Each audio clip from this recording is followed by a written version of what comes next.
Hi welcome to my YouTube channel knowledge with Ragib. तो चलिए हम यहाँ मॉडर्न हिस्ट्री आपको कंप्लीट करवाते हैं। सबसे पहला आपका टॉपिक जो रहेगा मॉडर्न हिस्ट्री में आप देख सकते हैं the advent of European companies. जितने भी सवाल इससे बन सकते हैं जो एग्जाम ओरिएंटेड हैं, जो बहुत ही इंपॉर्टेंट हैं एग्जाम पॉइंट ऑफ व्यू से, वो सारे सवाल का कलेक्शन यहाँ लाया जाएगा। हर रोज़ आपको 10-10 सवाल करवाया जाएगा। 6 दिन आपको 60 सवाल हो जाएंगे। 7वां दिन इसी 60 सवाल में से आपका टेस्ट लिया जाएगा 10 सवाल का ही, समझे। इस तरह से आपको एडवेंट ऑफ यूरोपियन कंपनी से जितना भी इंपॉर्टेंट सवाल होगा वो सारा करवा दिया जाएगा। और इसी तरह से एक सीरीज आएगा आपका एडवेंट ऑफ यूरोपियन कंपनीज के बाद जो आएगी, उसके बाद जो आएगी। तो जिस तरह से टॉपिक आते जाएगा उस सारे टॉपिक को इंपॉर्टेंट सवाल सारे यहाँ कलेक्शन लाए जाएंगे आपको। और जितना भी डिटेलिंग में होगा उसके लिए मैं वीडियो जब बनाऊँगा तो सारा डिटेलिंग में एडवेंट ऑफ यूरोपियन कंपनी से जितना भी क्वेश्चन बन सकता है, उससे जितना भी पॉइंट क्रिएट हो सकता है, वो सारा आपको डिटेलिंग में बता दिया जाएगा। अभी सिर्फ जो सवाल है उस सवाल पे ही रहेंगे, ठीक है। जो इंपॉर्टेंट सवाल का कलेक्शन है उस सवाल पे ही रहेंगे। तो चलिए हम लोग शुरू करते हैं the advent of European companies में। देखिए आप स्क्रीन पे देख पा रहे होंगे पहला सवाल। तो इसमें पूछ रहा है कि who were the first European जो सेटअप किया सी ट्रेड सेंटर इंडिया में। तो कौन था जो भारत में सी ट्रेड सेंटर सेटअप किया, पहला करने वाला कौन था यूरोपियन? तो ये पहला पुर्तगीज था। पुर्तगीज कहाँ है जी? यूरोपियन कंट्री है ना। तो यूरोप में ये एक पुर्तगीज क्या है? कंट्री है। यूरोप क्या है? कॉन्टिनेंट। तो इस तरह से आपका पहला का आंसर क्या हो जाएगा? सी हो जाएगा। चलिए दूसरा सवाल देखते हैं। स्क्रीन पे देख पा रहे होंगे आप। यहाँ पे पूछ रहा है कि who were the first European जो come to India for trade. Trade करने के मकसद से पहला यूरोपियन कौन था जो इंडिया आया? तो वो कौन था जी? देखिए इसका आंसर हो जाएगा डी, पुर्तगीज था। उसके बाद अपने स्क्रीन पे आप देख सकते हैं सवाल नंबर तीसरा। इसमें क्या पूछ रहा है कि eight which one of the following places in India did the Portuguese build their first fort. तो पुर्तगीज जो था इंडिया में सबसे पहले अपना पहला फोर्ट कहाँ बनाया? तो कहाँ बनाया जी? इसका आंसर सी हो जाएगा। कोचीन में बनाया था। कब बनाया था? 1503 में। कौन बनवाया था? तो अल्बुकर्क बनवाया था। उसी का पूरा नाम क्या है? अल्फांसो दे अल्बुकर्क, समझे। जब वो वाइसराय नहीं बना हुआ था उससे पहले ही बनवा रखा था, ठीक है। उसके बाद आप सवाल नंबर 4 देखिए। Who was the real founder. यहाँ क्या बोल रहा है? रियल फाउंडर पुर्तगीज पावर का इंडिया में कौन था? अगर रियल फाउंडर बोलेगा तो कौन था? अल्बुकर्क, ठीक है। अब ये 1505 में बना कि 1509 में बना, ठीक है। तो इस पर इतना नहीं जाइए। 1509 में वैसे बना था ये। तो 1505 में आपका वाइसराय जो पहला वाइसराय, देखिए सवाल आएगा। अभी हम ज़्यादा यहाँ पे बताएंगे तो लंबा भी वीडियो होगा, हमको वीडियो भी लंबा नहीं करना है। तो इसका आंसर क्या हो जाएगा? Real founder Portuguese power in India में कौन था? तो अल्बुकर्क था। अब सवाल नंबर 5वां देखिए।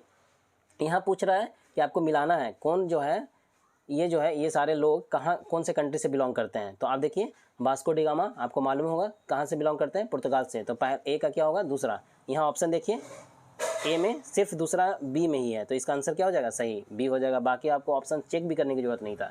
लेकिन बाकी आप देखिए क्रिस्टोफर कोलंबस जो है बी में, ये कहाँ से आया था? तो क्रिस्टोफर कोलंबस एक्चुअली इटली का है। इटली से बिलोंग करता है ये जो है मरा था स्पेन में, बट स्पेन में क्रिस्टोफर कोलंबस जो है उसका जन्म नहीं हुआ था, समझे। इसका जन्म इटली में हुआ था, समझे।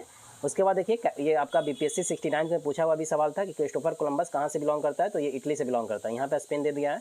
एक्चुअली हकीकत में आंसर क्या होगा इसका? इटली होगा। कैप्टन कुक जो है वो कहाँ से बिलोंग करता है? तो ब्रिटेन से बिलोंग करता है। ये ब्रिटेन का था। और तास्मान जो था वो हॉलैंड से बिलोंग करता है। ये हॉलैंड का था। तास्मान ही न्यूजीलैंड खोजा था। कैप्टन कुक ही जो था आपका ऑस्ट्रेलिया खोजा था। उसके बाद चलिए सवाल नंबर 6 देखिए आप।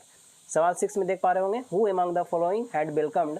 कौन था जो वेलकम किया था वास्को दी गामा को एट कालीकट। कालीकट पे कौन है? कालीकट कहाँ है जी? केरला में ही है, इंडिया में केरला डिस्ट्रिक्ट में ही है। तो वहाँ पे वेलकम कौन किया था? स्वागत कौन किया था वास्को डी गामा को? तो जैमोरिन किया था, समझे। जैमोरिन कौन था? वहाँ का राजा था, ठीक है। कालीकट का राजा था वो।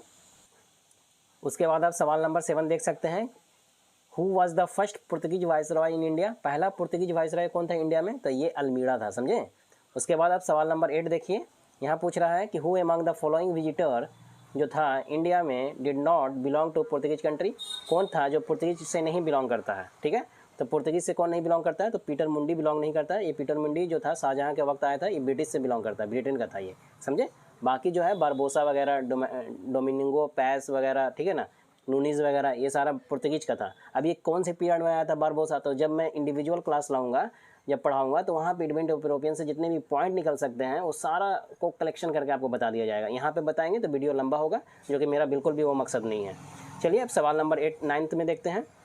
यहाँ पूछ रहा है कि when did Vasco da Gama come to India, India में कब आया वास्को डी गामा, तो 1498। सवाल नंबर 10 देखिए, यहाँ पे उसी सवाल को घुमाकर पूछ रहा है, in which year Vasco da Gama arrived at Calicut, तो कब पहुँचा था ये, तो बी आंसर हो जाएगा, 1498 में पहुँचा।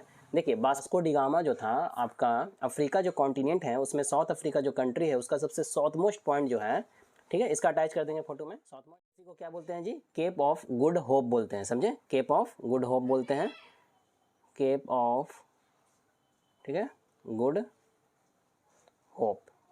तो ये इस पॉइंट पे पहुंचा, तो क्या ये सबसे पहले पहुंचने वाला इस पॉइंट पे यही था, ऐसा नहीं था, समझे।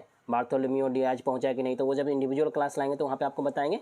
बाकी यहाँ से जो है इंडिया का रूट जो दिखाया, जो कालीकट तक वो पहुँचा, जहाँ पे वो जैमोरिन जो है था इसको क्या किया, स्वागत किया, तो वो कौन था जो वहाँ तक रूट दिखाया, तो एक गुजराती दर्शक बोल सकते हैं, ठीक है, वो था, वो कहाँ, वो जो था कौन था, उसका क्या नाम था, तो एक्चुअली बहुत जगह आप अब्दुल माजिद देखिएगा, माजिद, समझे, MAJID, अब्दुल माजिद, ठीक है, देख पा रहे होंगे। उसके बाद कोई इसको थोड़ा इरेज करना पड़ेगा हमें। बहुत जगह आप ये देखिएगा, बहुत हिस्टोरियन का ये मानना है कि अब्दुल माजिद नहीं था, कौन था, कंजी मलाम, कौन था जी, कंजी, KANJI, कंजी, MALAM। तो अगर अब्दुल माजिद दिया हुआ रहता है तो वो जाइए, कहीं कहीं अब्दुल माजिद का अहमद इब्न माजिद लिख देगा, तो नहीं था अगर ऑप्शन दिया हुआ तो कंजी मलाम भी सही होगा, क्योंकि बहुत हिस्टोरियन का मानना है कि कंजी मलाम ही था जो वो दिखाया था, समझे। तो इस तरह से आपका 10 सवाल कंप्लीट होता है।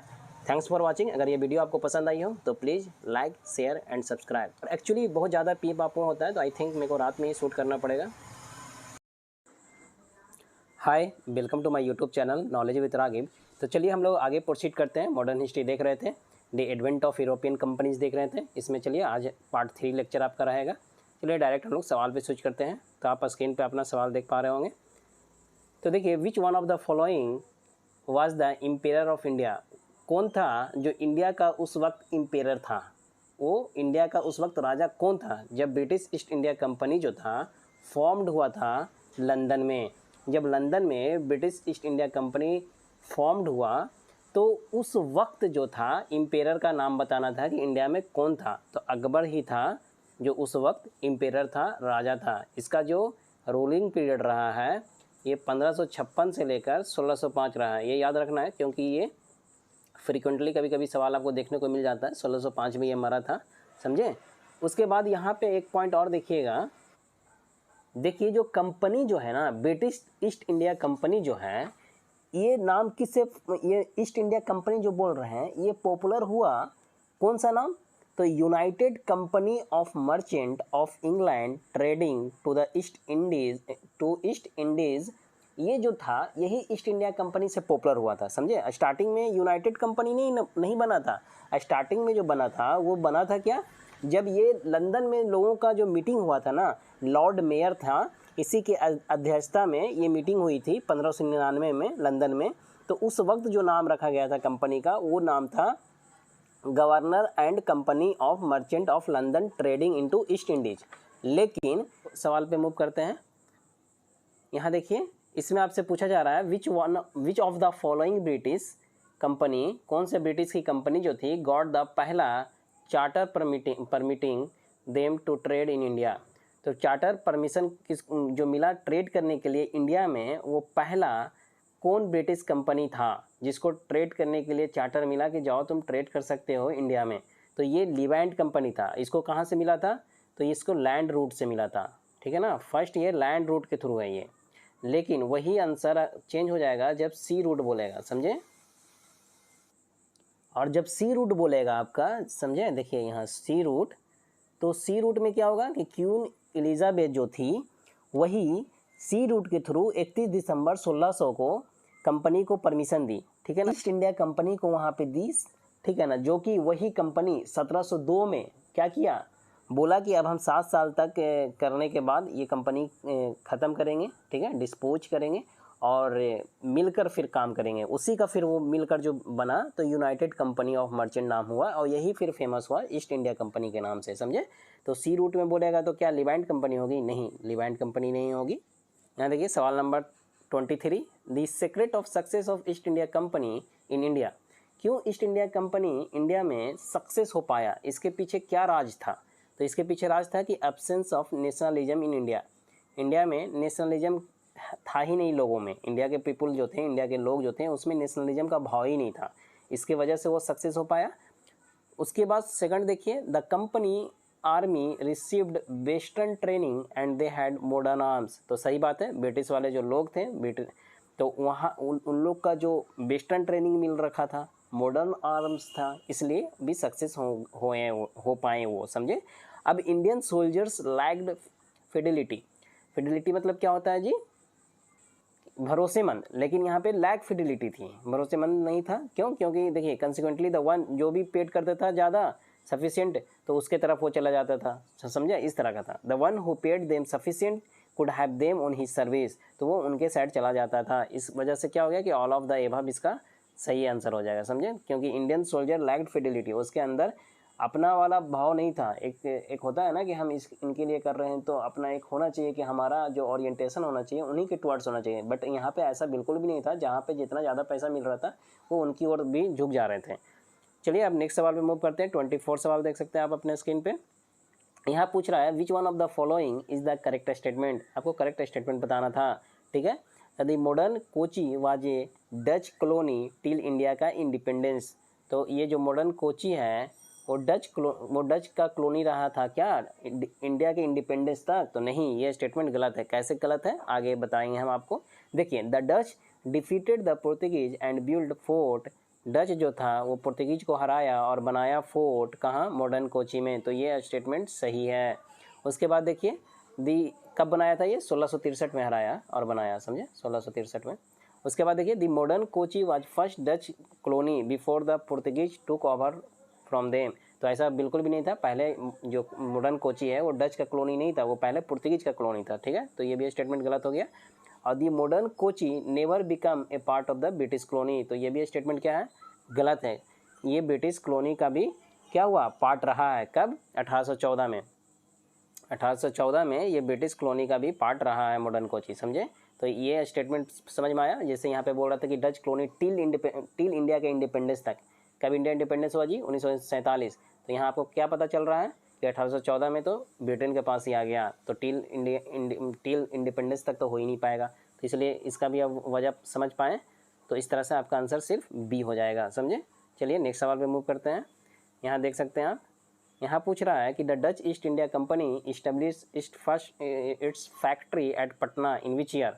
डच ईस्ट इंडिया कंपनी जो था इस्टेब्लिश किया था अपना फैक्ट्री को पटना में, ठीक है। बिहार में अपना पहला factory Dutch east India company अपना जो फैक्ट्री लगाया ना बिहार में, वो कब लगाया? बिहार में भी कहाँ लगाया? पटना में। कब लगाया? 1632 में, जो कि आपको पीछे भी बता चुके हैं। और उसी साल लगाया, उसी साल बंद भी हो गया था। देखिए अब सवाल डच का याद रखिएगा, पटना में 1632, ठीक। अब यहाँ देखिए सवाल number 26, during the time of which Mughal empire, कौन से मुगल इम्पेयर के वक्त did the English East India company जो था इस्टेब्लिश किया अपना पहला फैक्ट्री इंडिया में। तो पहला फैक्ट्री अगर बोलेगा ना, तो पहला फैक्ट्री जो था वो जहांगीर के वक्त बनाया, समझे। यहाँ पे पहला फैक्ट्री बोल दिया। अब देखिए यहाँ पे एक चीज़ आप समझने की कोशिश कीजिएगा कि 1608 में हॉकिंग्स जो था, विलियम हॉकिंग्स आया था मांगने के लिए इजाज़त, लेकिन परमिशन मिला नहीं, जहांगीर के द्वारा परमिशन नहीं मिला। फिर भी ये क्या किया कि ब्रिटिशर्स जो था अपना पहला फैक्ट्री 1608 में डाल दिया सूरत में। लेकिन यहाँ पे क्या हुआ?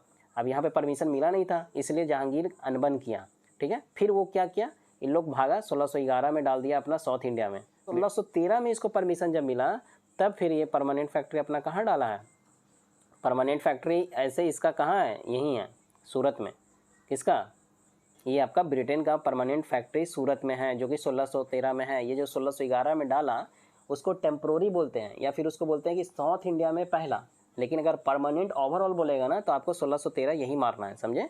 और सबसे पहला फैक्ट्री बोलेगा कहाँ डाला है, तो सूरत में 1608 में डाला है। नहीं तो कहीं कहीं आपको देगा कि सूरत में 1613 में, ऐसे करके देगा, समझे। तो आप समझ में आ गया होगा पूरा कहानी इसका किस तरह से था।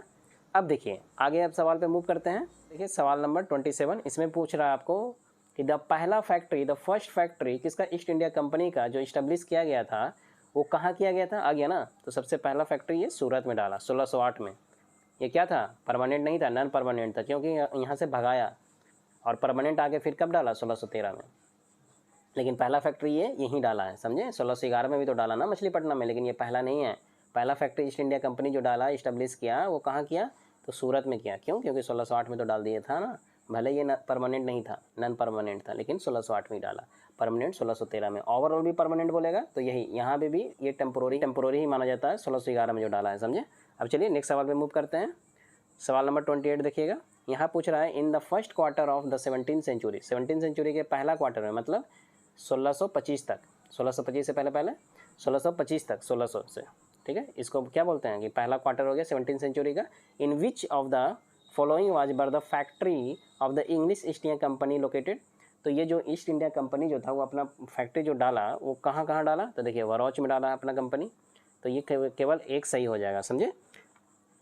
ऐसे ये जो बरौच में डाला था वो 1619 में अपना फैक्ट्री डाला, समझे। ये 1619 में बरौच में डाला, फिर आपको कहाँ कहाँ डाला जी, आगरा में डाला, फिर कहाँ डाला, अहमदाबाद में डाला, समझे, फिर बुरहानपुर में डाला, फिर आपको बड़ौदा में भी डाला है, समझे।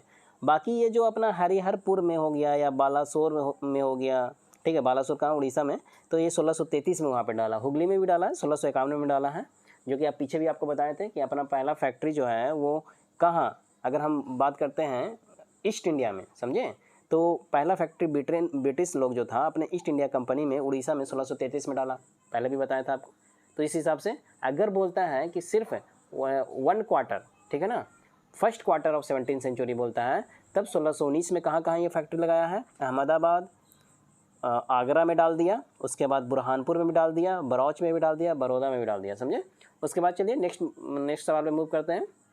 यहाँ देख पा रहे होंगे आप, where in India did Britishers set up their first factory. पहला फैक्ट्री 1613 में ब्रिटिशर्स जो थे वो कहाँ लगाए, तो आपको पहले भी बताएं, सूरत में डाला। उसके बाद देखिए सवाल नंबर 30 देखिए, यहाँ पूछ रहा है कि which of the following official defeated Portuguese at Swally. British का कौन सा ऑफिशियल्स था जो पुर्तगीज को हरा दिया स्वाले के बैटल में। तो स्वाले के बैटल में जो हराया वो थॉमस बेस्ट था। थॉमस बेस्ट कौन था, ब्रिटिश ऑफिशियल था जो क्या किया, पुर्तगीज को हराया। डायरेक्ट आपको ये भी याद रखना है कि स्वाले का बैटल किसके बीच हुआ है, तो पुर्तगीज के बीच में हुआ है और ये ब्रिटेन के बीच में हुआ, ब्रिटिश के बीच में हुआ, ठीक है। और जीता कौन, ब्रिटिश। कौन हराया, कौन मेन लीड कर रहा था ब्रिटिश की तरफ से, तो थॉमस बेस्ट। समझ में आ गया। तो इस तरह से आपका कंप्लीट होता है। होप आपको ये वीडियो पसंद आई हो। अगर ये वीडियो पसंद आई हो तो please like, share and subscribe. Thanks for watching. Hi, welcome to my YouTube channel knowledge with Ragib. तो हम लोग चलिए मॉडर्न हिस्ट्री देख रहे थे। तो आपका था the advent of European companies, यही चैप्टर अभी कंप्लीट नहीं हुआ है, थोड़ा सब बचा हुआ है इसमें। देखिए पार्ट 4 है आपका। चलिए सवाल पर डायरेक्ट स्विच करते हैं। तो यहाँ आप देख सकते हैं which one of the following was the immediate cause. कौन सा जो था वो इमीडिएट कॉज था पहला कार्नेटिक वार होने का। तो पहला कार्नेटिक वार होने का इमीडिएट कॉज क्या था जी, बताइए। तो यही था D, capture of France ship by the British. British के द्वारा जो था फ्रांस का जो शिप था ना उसको कैप्चर कर लिया गया था।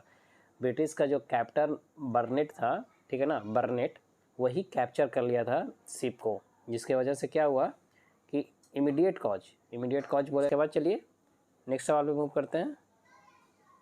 यहाँ देखिए पूछ रहा है विच इंग्लिश गवर्नर जो था ईस्ट इंडिया कंपनी का इंडिया में एक्सपेल्ड कर दिया गया था बाय औरंगजेब। तो औरंगजेब के द्वारा कौन जो था English governor east India company का जो जिसको भगाया गया, तो वो कोई और नहीं, सर जॉन चार्ल्स था, ठीक है। ये बॉम्बे का गवर्नर था। ये एक्चुअली क्या कर रहा था ना कि जो मक्का जाने का रास्ता था या जो बॉम्बे वाला पोर्ट था या जो वेस्टर्न पोर्ट था उसको क्या कर रहा था ना, सीज कर रहा था, उस पर कब्जा कर रहा था, जिसके वजह से क्या किया गया, इसको एक्सपेल्ड करवा दिया गया औरंगजेब के द्वारा।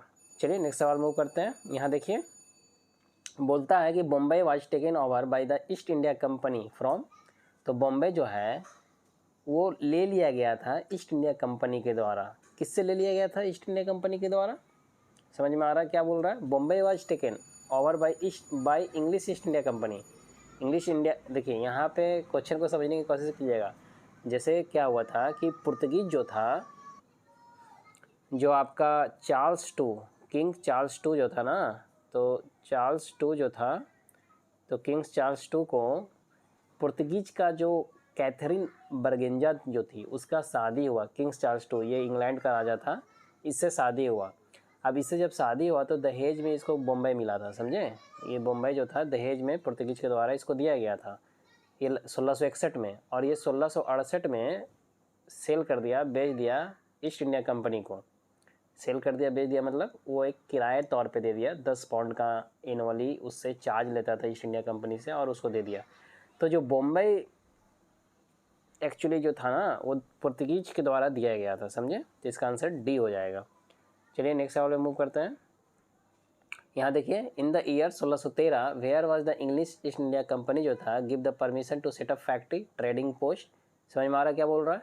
1613 में कहाँ इंग्लिश ईस्ट इंडिया कंपनी जो था वो दिया परमिशन कि तुम आप सेटअप कर लो अपना फैक्ट्री भाई ट्रेडिंग पोस्ट के लिए। तो कहाँ दिया था ईस्ट इंडिया कंपनी को, तो आपको बताए थे कि 1613 में जो ब्रिटिशर्स लोग जो थे वो सूरत में लगाया था। पीछे भी ये सवाल पूछा हुआ था, उसी को अलग तरह से रिपीट करके पूछ रहा है। यहाँ देखिए फिर से सवाल, यहाँ पे बोलता है which one of the following European जो ट्रेडिंग कंपनी है वाज द फर्स्ट जो इस्टेब्लिश किया अपना फैक्ट्री सूरत में। तो फिर ये क्या कर रहा है, उसी सवाल को फिर से घुमा के पूछ रहा है कि बताइए वो यूरोपियन ट्रेडिंग कंपनी कौन है जो पहला बना, जो अपना फैक्ट्री सूरत में डाला। तो बताइए कौन है, ब्रिटिशर्स ही है ना। चलिए नेक्स्ट सवाल में मूव करते हैं। यहाँ देख सकते हैं आप, in India among the following location, France जो था इस्टेब्लिश किया देयर अर्लीस्ट फैक्ट्री एट, पहला फैक्ट्री फ्रांस कहाँ लगाया बताइए। फ्रांस जो था वो सूरत में ही पहला फैक्ट्री लगाया, समझे। 1668 में कंपनी जो इसकी बनी वो 1664 में बनी, समझ में आया। फ्रांस ईस्ट इंडिया कंपनी से बना, ओरिएंटल इसका नाम है पूरा, जो जब कंपनी का पूरा नाम देखिएगा ना तो ओरिएंटल करके आता है वो। और 1664 में ये हुआ, 1668 में ये सूरत में डाल दिया अपना फैक्ट्री, समझे। चलिए नेक्स्ट सवाल पे मूव करते हैं। यहाँ देखिए, who among the following was the first European जो इनिशिएट किया policy of trading taking part in quarrel of. देखिए यहाँ पे थोड़ा इरेज करना पड़ेगा, वेट अ मिनट। यहाँ देख सकते हैं जो क्या किया, क्वारल किया of Indian princes with a view to acquire territories. तो एक्चुअली ऐसा करने वाला कौन था जी, ऐसा करने वाला डुप्ले था। डुप्ले क्या किया, यही एक यूरोपियन बंदा था, यही पहला यूरोपियन बंदा था जो क्या किया, ऐसा नीति अपनाया, जो एरिया है ना उस पर कब्जा बनाने का ऐसा नीति अपनाया ना कि लोगों से झगड़ा करके ही उस पर अपना दबदबा बनाना शुरू किया। और यही नीति इतना भयंकर रहा कि आगे तक फॉलो करते रह गया। ये ब्रिटिश ईस्ट इंडिया कंपनी को एक क्या दिया, एक राह दिया, एक अंदाज दिया, एक नज़ारा दिया कि किस तरह से चीज़ों को लपेटना है, समझे। तो ये जो था कोई और नहीं, आपका डुप्ले था, समझे। तो इंग्लिश जो ये जो क्या किया, इंडियन के जो रूलर थे उन्हीं के खर्च पे अपना सैनिक डाला उसमें, समझा। उन्हीं के खर्चा पे वो सारा कुछ उसको मिलता भी था और धीरे धीरे अपना दबदबा बनाना शुरू किया। और यही टैक्टिक्स जो है फिर बाद में क्या हुआ, ब्रिटिशर्स भी जो है अपनाया, समझे। अब चलिए हम लोग नेक्स्ट सवाल पे मूव करते हैं। यहाँ देखिए इसमें क्या बोल रहा है, with reference to the treaty of Aix-la-Chapelle 1748 में हुआ, which of the following statement सही है, इसको लेकर ये पूछ रहा है। तो जो पहला कार्नेटिक वार था इंडेड हुआ, तो सही बात है। 1746 से 1748 में पहला कार्नेटिक वार हुआ, जिसमें 1748 में जो एक्सेले सपेल का जो ट्रीटी हुआ उसके साथ पहला कार्नेटिक वार क्या हो गया, इंड हो गया, समझे। और the English got back Madras, ये भी स्टेटमेंट आपका क्या है, सही है। तो ये पहला जो आपका कार्नेटिक वार हुआ इसमें कौन जीता था, फ्रेंच जीता था, समझे। फ्रांस जो था वो जीत गया था पहला कार्नेटिक वार को। और इसके तहत जो आपका जो ट्रीटी हुआ उसके तहत क्या हुआ कि इंग्लिश को मद्रास वापस कर दिया गया था। चलिए अब आप नेक्स्ट सवाल पे मूव करते हैं। यहाँ देखिए, कार्नेटिक वार वाज फाउंड बिटवीन, तो कार्नेटिक वार किसके किसके बीच में हुआ है, तो अभी आप देखें कि इंग्लिश और फ्रेंच के बीच में हुआ था, जिसमें पहला वाला फ्रेंच जीता था, समझे। इसमें 2-3 हुआ है, ऐसा नहीं है कि पहला ही हुआ है, दूसरा भी हुआ है, तीसरा भी हुआ है, समझे। तो आपका 49 से 54 में सेकंड कार्नेटिक वार हुआ है। और थर्ड कार्नेटिक वार आपका जो है 1756 से लेकर 1763 में हुआ, समझे। और 1749 से 1754 में सेकंड कार्नेटिक वार हुआ है। चलिए आगे मूव करते हैं, नेक्स्ट सवाल देखते हैं। चलिए ये देखिए, यहाँ बोल रहा है कि आपको मैच करना है, ठीक है।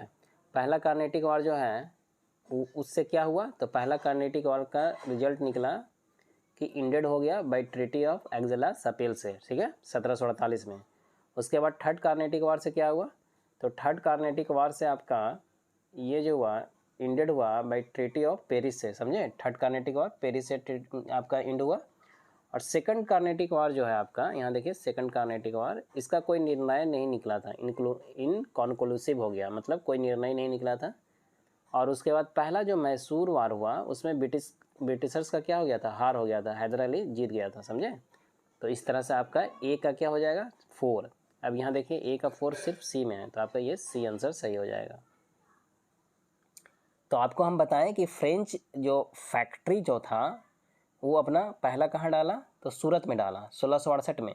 तो एक्चुअली कौन किया था ये, तो कॉलवर्ट था, वही ऐसा करने वाला था, जो कि फाइनेंस मिनिस्टर था आपका लुइस 14 का। तो लुइस 14 के अराइन में कॉलवर्ट जो है वही फाउंड किया फ्रेंच फैक्ट्री को। समझ में आया। इस तरह से आपका ये कंप्लीट होता है, बाकी जो भी आगे आएगा आपको बताया जाएगा। होप आपको ये वीडियो पसंद आई हो। अगर ये वीडियो पसंद आई हो तो please like, share and subscribe. Thanks for watching. Hi, welcome to my YouTube channel knowledge with Ragib. तो हम लोग चलिए मॉडर्न हिस्ट्री देख रहे थे। तो आपका था the advent of European companies, यही चैप्टर अभी कंप्लीट नहीं हुआ है, थोड़ा सब बचा हुआ है इसमें। देखिए पार्ट 4 है आपका। चलिए सवाल पर डायरेक्ट स्विच करते हैं। तो यहाँ आप देख सकते हैं which one of the following was the immediate cause, कौन सा जो था वो इमीडिएट कॉज था पहला कार्नेटिक वार होने का। तो पहला कार्नेटिक वार होने का इमीडिएट कॉज क्या था जी, बताइए। तो यही था D, capture of France ship by the British के द्वारा जो था फ्रांस का जो शिप था ना उसको कैप्चर कर लिया गया था। ब्रिटिश का जो कैप्टन बर्नेट था, ठीक है ना, बर्नेट, वही कैप्चर कर लिया था शिप को, जिसके वजह से क्या हुआ कि इमीडिएट कॉज बोले के बाद चलिए नेक्स्ट सवाल पे मूव करते हैं। यहाँ देखिए पूछ रहा है विच इंग्लिश गवर्नर जो था ईस्ट इंडिया कंपनी का इंडिया में एक्सपेल्ड कर दिया गया था बाय औरंगजेब। तो औरंगजेब के द्वारा कौन जो था English governor east India company का जो जिसको भगाया गया, तो वो कोई और नहीं सर जॉन चार्ल्स था, ठीक है। ये बॉम्बे का गवर्नर था।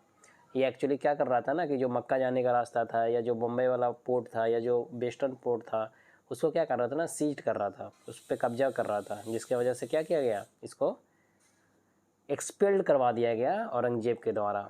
चलिए नेक्स्ट सवाल मूव करते हैं। यहाँ देखिए बोलता है कि Bombay was taken over by the east India company from. तो बॉम्बे जो है वो ले लिया गया था ईस्ट इंडिया कंपनी के द्वारा। किससे ले लिया गया था ईस्ट इंडिया कंपनी के द्वारा, समझ में आ रहा है क्या बोल रहा है। Bombay was taken over by English East India company. English India, देखिए यहाँ पे क्वेश्चन को समझने की कोशिश कीजिएगा। जैसे क्या हुआ था कि पुर्तगीज जो था, जो आपका किंग चार्ल्स टू जो था ना, तो चार्ल्स टू जो था, तो किंग्स चार्ल्स टू को पुर्तगीज का जो कैथरीन बर्गेंजा जो थी उसका शादी हुआ। किंग्स चार्ल्स टू ये इंग्लैंड का राजा था, इससे शादी हुआ।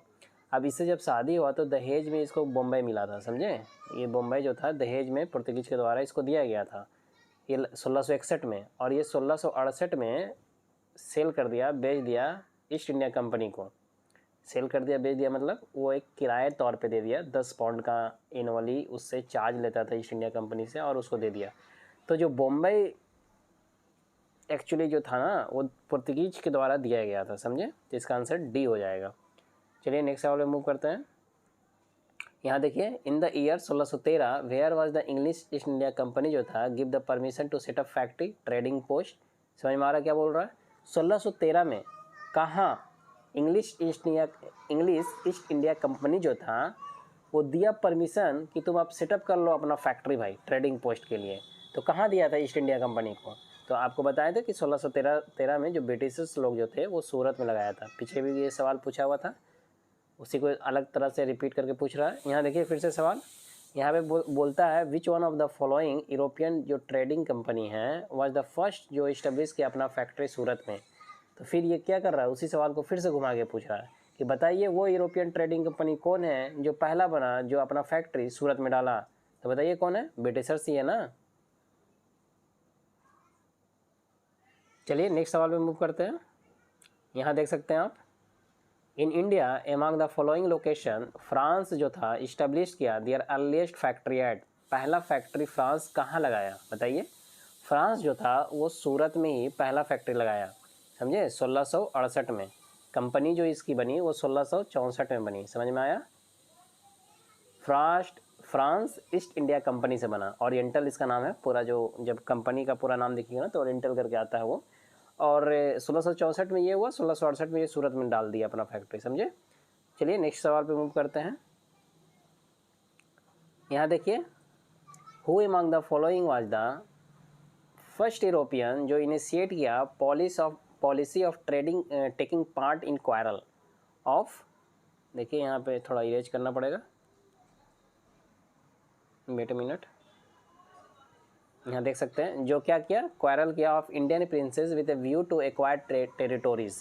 तो एक्चुअली ऐसा करने वाला कौन था जी, ऐसा करने वाला डुप्ले था। डुप्ले क्या किया, यही एक यूरोपियन बंदा था, यही पहला यूरोपियन बंदा था जो क्या किया, ऐसा नीति अपनाया, जो एरिया है ना उस पर कब्जा बनाने का ऐसा नीति अपनाया ना कि लोगों से झगड़ा करके ही उस पर अपना दबदबा बनाना शुरू किया। और यही नीति इतना भयंकर रहा कि आगे तक फॉलो करते रह गया। ये ब्रिटिश ईस्ट इंडिया कंपनी को एक क्या दिया, एक राह दिया, एक अंदाज दिया, एक नज़ारा दिया कि किस तरह से चीज़ों को लपेटना है, समझे।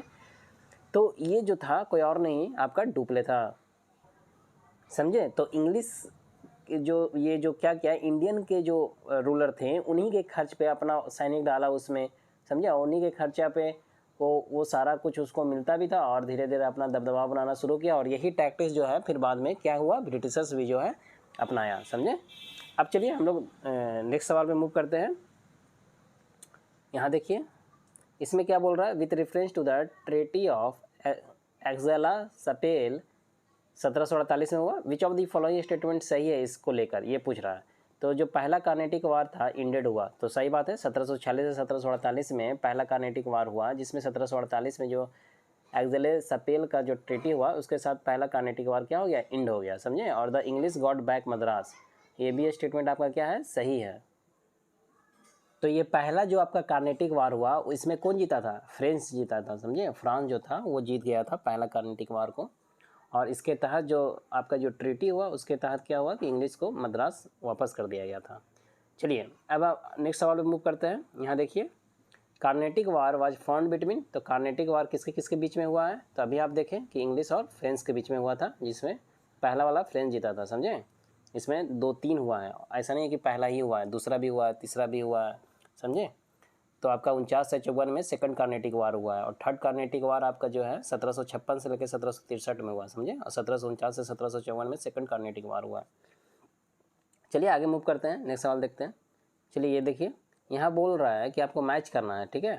पहला कार्नेटिक वार जो है उससे क्या हुआ, तो पहला कार्नेटिक वार का रिजल्ट निकला कि इंडेड हो गया बाई ट्रीटी ऑफ एक्सेला-सपेल से, ठीक है, 1748 में।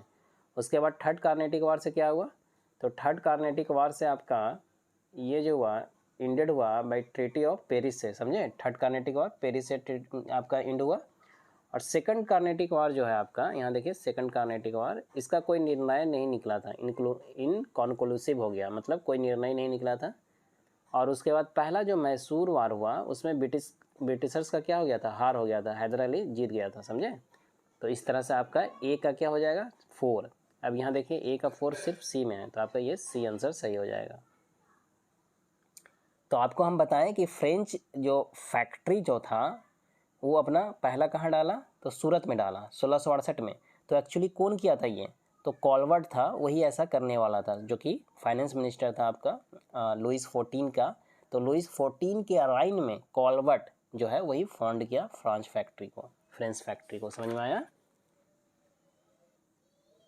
इस तरह से आपका ये कंप्लीट होता है, बाकी जो भी आगे आएगा आपको बताया जाएगा। होप आपको ये वीडियो पसंद आई हो। अगर ये वीडियो पसंद आई हो तो please like, share and subscribe. Thanks for watching. Hi, welcome to my YouTube channel knowledge with Ragib. तो चलिए आज 5वां दिन है आपका, the advent of European companies अपन देख रहे थे, ठीक है। इसको कंटिन्यू करते हैं, पार्ट 5 लेक्चर रहेगा आपका आज। चलिए तो डायरेक्ट हम लोग सवाल पे मूव करते हैं। आप अपना सवाल देख सकते हैं स्क्रीन पे। तो देखिए फ्रांस जो था वो फेल्ड हो गया टू इस्टेब्लिश करने में पावर कहाँ, इन द डेक्कन में। क्यों? तो रीज़न इसका देखिए बी आंसर इसका हो जाएगा, क्योंकि इंग्लिश जो था had a strong army. English के पास एक स्ट्रॉन्ग आर्मी था, जिसकी वजह से फ्रांस जो था फेल्ड हो गया था, वो नहीं इस्टेब्लिश कर पाया था पावर को, अपना डेक्कन में बना वर्चस्व नहीं बना पाया था। ठीक है, अब देखिए नेवी पावर ब्रिटिशर्स का ही बहुत अच्छा था, समझे, और ब्रिटिशर्स का एक सपोर्ट मिला था बंगाल का जो वेल्थ है, बंगाल का जो आर्मी है उसके थ्रू, समझे। थोड़ा आगे आएगा और भी इससे जुड़ा हुआ सवाल, तो आपको और क्लियर होगा। चलिए नेक्स्ट सवाल में मूव करते हैं। यहाँ देखिए 42 में बोल रहा है कि who among the following is considered the founder of France company in India. तो इंडिया में जो फ्रांस कंपनी बनाया वो कौन बनाया? तो कॉलवर्ट, आपको बताए थे कॉलवर्ट बनाया। उसके बाद देखिए नेक्स्ट सवाल मूव कीजिए। यहाँ देखिए which of the following factories of Bengal. Bengal में ये सारे फैक्ट्री है, तो कौन से बंगाल में जो फैक्ट्री है जो डच लगाया है, डच के द्वारा इस्टेब्लिश किया गया है? तो देखिए चिंसूरा भी किया गया है और हुगली भी किया गया है, समझे। सबसे पहले ये अगर बोलता है ना कि आपको देखिए यहाँ पे डिफरेंस भी आता है। बंगाल में जो है डच का पहला फैक्ट्री जो लगाया गया था वो पिपली है, समझे, पिपली में लगाया गया था। उसके बाद उसने फिर हुगली में लगाया, समझे। और चिंसूरा एक तरह से विलेज है आपका हुगली में, तो बेसिकली वो पहले हुगली में लगाया, मतलब पहले मतलब कहने का मतलब पहले पिपली में लगाया था, उसके बाद फिर वो बालासोर वगैरह में लगाया, फिर हुगली में लगाया, फिर हुगली के बाद वो चिंसूरा में भी लगाया था, समझे। चिंसूरा कुछ नहीं, हुगली में ही एक विलेज है, समझे। तो ये चिंसूरा और हुगली दोनों इसका आंसर हो जाएगा। यहाँ चलिए आगे मूव करते हैं। यहाँ देखिए कि फ्रांस जो था, फ्रांस ईस्ट इंडिया कंपनी जो था वह आज constituted during the reign of, किसके राइन में ये बना था? तो लुइस 14 था, समझे। इसका आंसर ए हो जाएगा, लुइस 14 के राइन में बना था, कॉलबर्ट बनाया था, कॉलबर्ट ही फाउंडर है इसका। उसके बाद 45 देखिए, the following European power entered into Indian trade at one time और द अदर। तो देखिए यहाँ पे सवाल पूछ रहा है कि जो ट्रेड हुआ, तो आपको यहाँ पे पूछ रहा है क्या कि जो यूरोपियन पावर जो था जो इंडिया में आया ट्रेड करने के लिए, तो उसका बताना था, अरेंजमेंट करना है कि पहले कौन आया उसके बाद कौन आया। तो सबसे पहले पुर्तगीज आया 1498 में, समझे। तो इसमें ऑप्शन देखिए फोर्थ पे कौन है? बी, तो सीधे बी हो जाएगा आंसर, बाकी आपको चेक भी नहीं करना था। तो पुर्तगीज हो गया पहला, 1498 में आया। उसके बाद आपका कौन आया? पुर्तगीज के बाद आपका डच आया, समझे। डच के बाद आपका इंग्लिश आया, ब्रिटिश के बाद आपका फ्रांस आया। सबसे लास्ट अगर देखिएगा ना तो स्वीडन जो है वो सबसे लास्ट में आया है, समझे। स्वीडन जो है वो सबसे लास्ट में आया है। आपका एक्चुअली डेनमार्क भी है जो आया था, समझे, लेकिन डेनमार्क पहले आया, फ्रांस से पहले आया डेनमार्क। तो इस तरह से ये सीरीज बनता है, इस सीरीज में आपको इस तरह से बनेगा, समझे। अगर आप ये देखिएगा कि कंपनी का आगमन और कंपनी आके स्थापना जो किया, इस्टेब्लिशमेंट, तो उसमें आगमन के तौर पे डच पहले आया है, लेकिन इस्टेब्लिशमेंट पे अगर बोलेगा तो इंग्लिश पहले किया है। कंपनी का, फैक्ट्री का नहीं बोल रहे हैं, समझने की कोशिश कीजिएगा। तो चलिए अब आगे मूव करते हैं सवाल पे। यहाँ देखिए ये जो फैक्ट्री लगाया था, सबसे पहले कौन लगाया फैक्ट्री बताइए? डच ही लगाया था, 1605 में लगाया था ना जी, और ये 1608 या 1613 में लगाया था। 1608 में लगाया था लेकिन अनबन हो गया था जहांगीर से, ब्रिटिशर्स, समझे। अब यहाँ देखिए आइडेंटिफाइंग करना था the region from where European जो है गॉट बेस्ट सोरा जिसको साल्ट पीटर बोलते हैं इंग्लिश में, एंड ओपियम। तो सबसे बेस्ट यूरोपियन को कहाँ से मिलता था? तो ये बिहार से मिलता था। उसके बाद चलिए नेक्स्ट मूव करते हैं। यहाँ देखिए सवाल यहाँ पूछ रहा है कि who among the following Europeans was the last to come to pre independence India as a trader. तो लास्ट, ये सब में से लास्ट आने वाला कौन था? तो फ्रांस था, समझे। 1664 में ये, और कंपनी डाला 1668 में, समझे। और इससे भी और भी ऑप्शन अगर दिया हुआ रहता, मान लीजिए स्वीडन भी दिया हुआ रहता, तो स्वीडन आंसर हो जाता, समझे। स्वीडन सबसे लास्ट में आया है। उसके बाद देखिए यहाँ स्वीडन का एक्चुअली जनरली ज़्यादा चाइना से उसका जुड़ा हुआ था, इसलिए जनरली आपको सवाल में नहीं देखने को मिलता है। यहाँ देखिए आप, during British rule which region of India was famous for production of opium. Opium को प्रोडक्शन के लिए ब्रिटिश रूल के समय, समझे, उस समय कौन फेमस था? तो बिहार था, सबसे बेस्ट क्वालिटी का यहीं से मिलता था। उसके बाद नेक्स्ट सवाल में मूव करते हैं। यहाँ देखिए यहाँ पूछ रहा है कि मैच करना था आपको, तो पौंडीचेरी जो है, गोवा, ट्रावणकोर और ये देखिए डेंस जो है, डेंस ये कहाँ किया था? अपना फैक्ट्री कहाँ डाला था? तो ट्रावणकोर में, जिसको तंजौर भी बोलते हैं, 1620 में। और पुर्तगीज जो है ये अपना कहाँ डाला? तो फ्रांस, देखिए फ्रांस आपका पौंडीचेरी में डाला है, समझे। फ्रांस आपका पौंडीचेरी में लगाया है। और डच जो है आपका, डच आपका कहाँ लगाया जी? डच आपका सौदार्स में लगाया है। और इसके हिसाब से फिर पुर्तगीज बचा ना, तो पुर्तगीज गोवा में लगाया। आपको मालूम भी था ना कि गोवा में क्या कर रहा था ये पुर्तगीज, बोल रहा था वहाँ के लोगों को कि आप इंडियन के साथ शादी कीजिए, साम्राज्य बढ़ाना, मतलब अपना लोग उस हिसाब से टेरिटोरी अपना एक्सपेंड करना चाह रहा था इंडिया में। तो इस तरह से इसका अरेंजमेंट हो गया। तो इसका आंसर क्या हो जाएगा बताइए? फोर्थ का आपका आंसर क्या हो रहा है? फोर्थ का सी हो रहा है। तो यहाँ देखिए फोर्थ का सी में एक ही है जो फोर्थ है, ए हो जाएगा इसका आंसर। चलिए नेक्स्ट सवाल में मूव करते हैं। यहाँ देखिए, यहाँ पूछ रहा है आपसे कि consider the following assessment of land revenue on the basis होना चाहिए, on the basis of nature of the soil and the quality of crop. तो क्रॉप के क्वालिटी के हिसाब से, सॉइल का देखा कि कैसा नेचर है, उसके हिसाब से लैंड रेवेन्यू लेना। जैसे हर एरिया में अलग अलग सॉइल का क्वालिटी होगा ना, हर एरिया में क्रॉप का प्रोडक्शन अलग अलग होगा, उसका क्वालिटी अलग अलग होगा, समझे? तो उस हिसाब से जो लैंड पे रेवेन्यू लगाना लगा, लैंड पे जो चार्ज लिया था, लैंड रेवेन्यू वही होता है, टैक्स लेना। तो ये जो असेसमेंट, इस हिसाब से असेसमेंट करने के बाद जो लैंड रेवेन्यू का डिसाइड किया कि इस हिसाब से हमको इस एरिया का इतना टैक्स लेना, इस एरिया का इतना, वो कौन से पीरियड में हुआ? क्या इसके पीरियड में हुआ, ब्रिटिशर्स के पीरियड में? तो नहीं, ये गलत स्टेटमेंट है। देखिए, which of the above was introduce into India by English, बोल रहा है कि ब्रिटिशर्स के द्वारा कौन सा ऊपर का स्टेटमेंट लाया गया है, इंट्रोड्यूस किया गया है। तो ये गलत स्टेटमेंट है, क्योंकि ये शेर शाह सूरी के वक्त से और आपका अकबर के समय से देखने को मिलता है, अकबर के समय से। तो इसलिए ये स्टेटमेंट क्या हो जाएगा? गलत हो जाएगा। ये कब से इंट्रोडक्शन हो गया था? इसी वक्त से, समझे? शेर शाह सूरी अकबर के समय से ही देखने को मिल रहा था। तो ब्रिटिशर्स गलत हो जाएगा। Use of mobile cannon in warfare, तो ये भी गलत स्टेटमेंट है, क्योंकि ये मुगल्स के समय ही आपको देखने को मिलेगा, बाबर इंट्रोड्यूस किया था। फिर cultivation of tobacco and red chilli, तो ये भी गलत बात है, पुर्तगीज ही लाया था, ठीक है, पुर्तगीज लाया था। इसके हिसाब से क्या हो जाएगा? None of the above answer हो जाएगा, डी आंसर हो जाएगा सही।